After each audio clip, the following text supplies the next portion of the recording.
Partnership fundamental का interest on capital concept लेने जा रहे हैं। पिछली बार हमने इंटरेस्ट ऑन ड्रॉइंग लिया था। इस चैप्टर में हमने ए बी सी ने मिलकर एग्रीमेंट किया था और उस एग्रीमेंट में प्रॉफिट डिस्ट्रीब्यूशन था। प्रॉफिट डिस्ट्रीब्यूशन से पहले इंटरेस्ट ऑन कैपिटल रिप्रेजेंट करना था profit and loss appropriation account में, सैलरी रिप्रेजेंट करनी थी, कमीशन रिप्रेजेंट करना था। तो ये सब चीजें रिप्रेजेंट करने के बाद जो प्रॉफिट आता है वो डिस्ट्रीब्यूट करना था। ये हमने सीखा, हमने पिछली कई वीडियोस में हमने सीख लिया। लेकिन अब हम इंटरेस्ट ऑन कैपिटल कब देना है, बिकॉज पार्टनरशिप फंडामेंटल एक एग्रीमेंट है। मैंने पहले ही बताया था कि ये एक न्यूमेरिकल नहीं है, ये एक एग्रीमेंट है। आपके ब्रदर के बीच में ये एक एग्रीमेंट का काम कर रहा है। तो इस एग्रीमेंट को करने के लिए हमने इंटरेस्ट ऑन कैपिटल के केस सीखने हैं कि कौन कौन से एग्रीमेंट हमारे कंडीशंस में आते हैं। 12th क्लास में, अकॉर्डिंग टू 12th क्लास, आपका इंटरेस्ट ऑन कैपिटल 3 केस से घिरा हुआ है। अदरवाइज हम बाहर निकलते हैं, मार्केट ज्वाइन करते हैं, कंपनी में काम करते हैं, तो वहां पार्टनरशिप की थ्योरी, फंडामेंटल की थ्योरी उनके एग्रीमेंट के हिसाब से होती है, हमारे बुक के अकॉर्डिंग नहीं होती। बट यहां पर जो आपको सिखाया जाता है उससे रिलेटेड ही होती है, अलग नहीं होती। कहने का मतलब यह है कि आपको एक कंसेप्ट से रिलेटेड कुछ बातें बता दी गई हैं, इसके एडवांस लेवल की बातें आपको आगे पता चलती है। तो यहां पर इन केस 1 में क्या आता है, when the partnership agreement, when the partnership agreement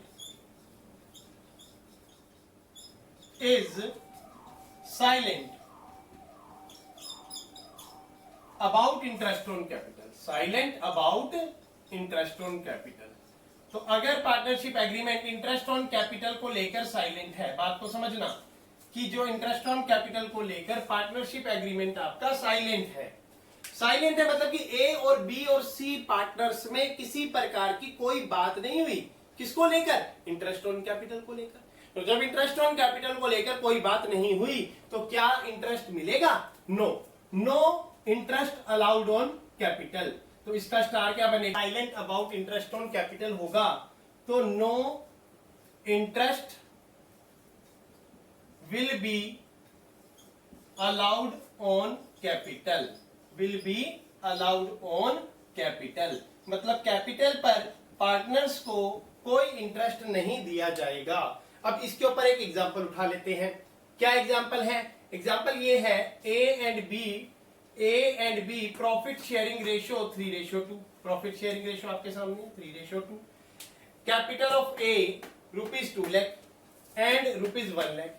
if the partnership deed is silent, यहां भी क्या है? साइलेंट। यहां पे क्या है? Silent. As to the interest on capital and the profit for ₹50,000। तो इस केस में profit and loss appropriation account बनेगा।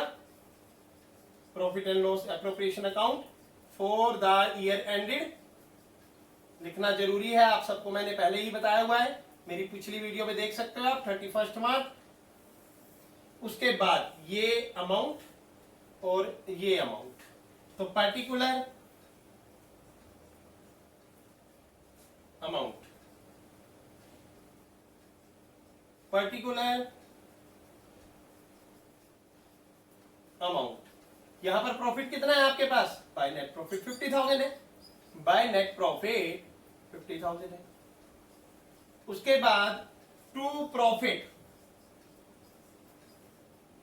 ए एंड बी। अब बता दिया interest on capital, no interest will be allowed on capital. Interest on capital बिल्कुल भी allowed नहीं होगा। तो 50,000 को किस रेशो में बांट देंगे हम इधर? 3:2 में, क्योंकि प्रॉफिट शेयरिंग रेशियो क्या है? 3:2। तो ए का आ गया 30,000, बी का आ गया 20,000, टोटल क्या आ गया अंदर? 50,000। तो ये आपका फर्स्ट केस कंप्लीट हो जाता है, जिसको हमने विद एग्जांपल समझ लिया। टोटल क्लोज कर लेंगे, ये हमारा फर्स्ट केस हो जाता है। अब केस 2 पढ़ेंगे और उस केस 2 में 3 केस और आ जाते हैं।